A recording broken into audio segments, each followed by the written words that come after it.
amiguinhos! Hoje nós vamos aprender a como desenhar e pintar uma máquina de lavar roupas.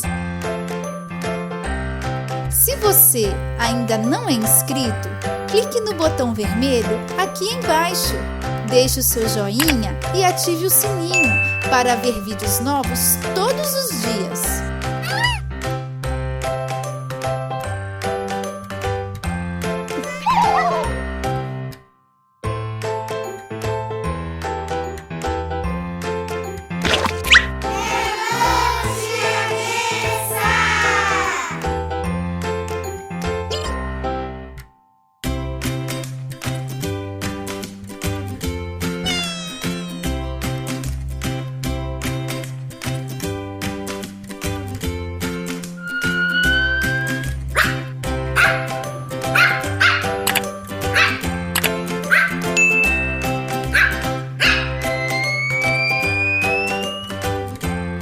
Que divertido!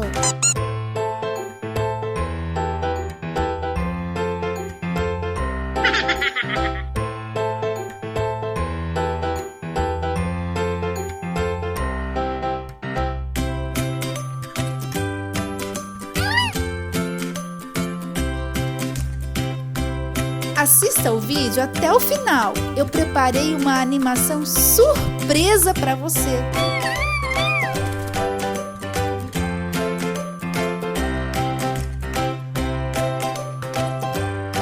Ativar super velocidade da tia Nessa.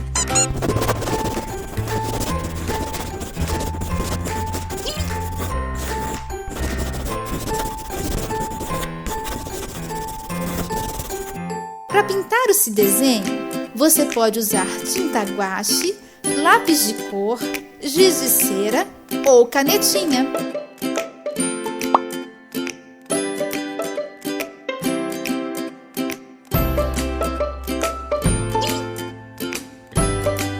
Uau, que desenho legal!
quase acabando.